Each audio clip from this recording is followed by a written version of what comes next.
to the question of like, I don't know exactly what I want to do next. I have an idea, but I don't like know what title that would look like, and I don't know how to search on the internet for titles. I personally tell people all the time, don't search under titles because companies have all sorts of weird, funky titles. I see things all over the map where they just don't apply. And my easiest example is if you are in like a business where you are an accountant three, nobody knows what an accountant three is. Is that a junior accountant, staff accountant, senior accountant, county manager? Like, what is Or it? account executive is such a Right, generic title that can be sales, marketing, public exactly. relations, anything. So instead, focus on the skills that you want to use.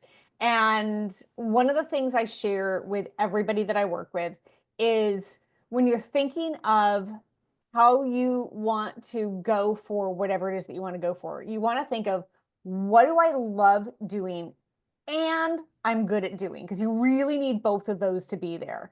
If you are not yet good at something, but you love doing it, you might still need some more time in that. You might have to go into a company at kind of a level where I can get more experience in this, but I'm not, my entry point is not like at the level that I want to be, but I can get the experience. There may be something else where you're like, I'm really good at doing this, but I don't really love it. In which case, maybe you want to think about whether you want to stick with that again. I have a lot of clients who come to me and say, I'm really good at doing this, but, I would rather, scratch my eyes out than do that again.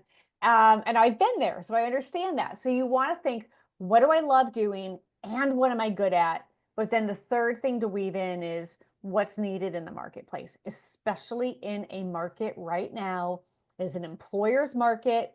Unemployment is high, unfortunately. You have to think what's out there in the market. And even if you kind of go into something where you're like, this isn't where I see myself 5 years from now, can I build in my skills? And so when you're thinking of what do I love doing, what am I really good at, and what's in the market, then you start thinking of those talents and skills and experience that you need to bring to the table. And that's what you're focused on in your job search. I think the mistake people make is searching by job title instead of searching by job function, and those activities and those core skills.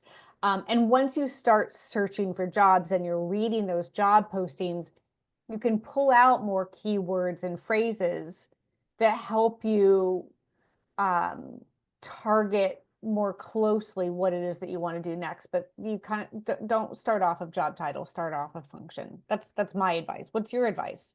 The thing that I like to remind people of is that the search bar in LinkedIn's job search function isn't just specifically for title, as you said. It should act like a Google search bar. How would you search that out if you were just on the internet? And what that allows you to do is to think through what the key terms are. What are the words that are being used in the job description that you want to see popping up? So from a tactical standpoint, it's really reshaping the thought around how you're utilizing that search bar and really just tinkering around with what are the words that you need to be incorporating into your job search that are going to have those responsibilities, skill sets, and things that you know are your superpowers, your heart's desire for what you want to be doing next, and that are common language that is being used in the job description. If you're speaking the language of the job description, you're going to have better results than if you're speaking the language, say, Mhm. of the last company you were with. Right. Absolutely.